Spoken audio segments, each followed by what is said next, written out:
Murder on the Orient. What the? Murder on the Orient Express. Murder. Murder on the Orient. Oh God. Oh, murder. Right, I can't do a French accent. It's murder on the Orient Express.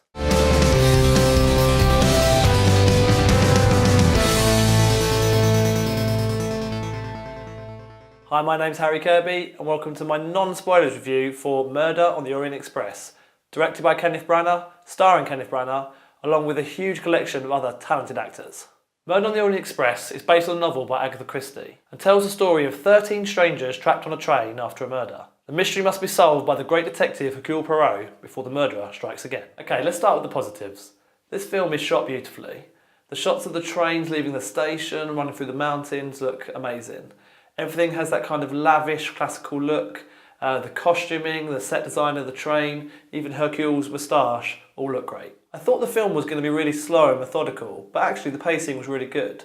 They were always introducing new characters, new ideas, new plot details, new plot twists, so it kept you interested. In parts, there were some really great performances as well. And when I say in parts, I'll explain that more in my negative.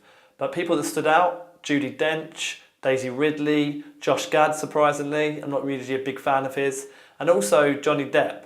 He was kind of playing a normalish character in this, and that was good to see, and he was just kind of subtle and performed well. And Kenneth Branagh, who starred as Poirot, did a really great job as well. He was a little bit over the top at times, but that kind of suited his character, and he had a few great one-liners. Also, the third act of the movie genuinely surprised me and was my favourite part.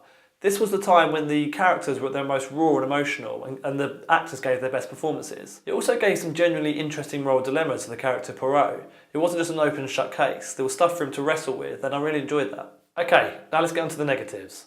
I mentioned before about the performances being good in some parts. And what I meant is that overall I felt like it was really over the top, a bit hammy.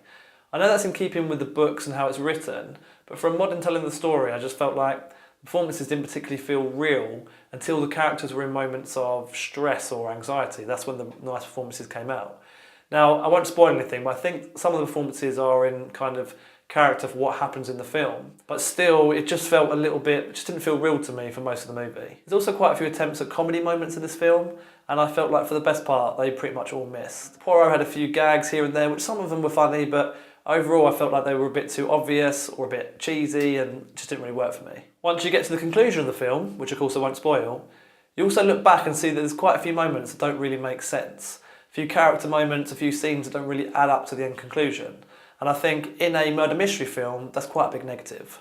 Okay, so let's get to a score. And as I said earlier, the film looks great, there's a great cast with some good performances, and a good third act. But with some performances that were just way over the top in my opinion, some bad comedy, and a few moments that didn't make sense, I'm going to give this film a worth a watch. I hope you enjoyed the review, guys. If you did, give it a like and feel free to subscribe. We're a relatively new channel, so all support is welcome. Before I go, I'm going to leave you a clip of a group of detectives showing you the definition of true detective work. Could be any one of them, but which one? Which ones? Pretty fishy what happened to me on that ladder. You mean where there's a fish, there could be a penguin? But wait, it happened at sea. See? Sea for Catwoman. Yet, that exploding shark was pulling my leg. The Joker. It all adds up to a sinister riddle. Riddler. Riddler? Oh, thought strikes me. So dreadful, I scarcely dare give it utterance. The four of them. Their forces combined. Holy nightmare.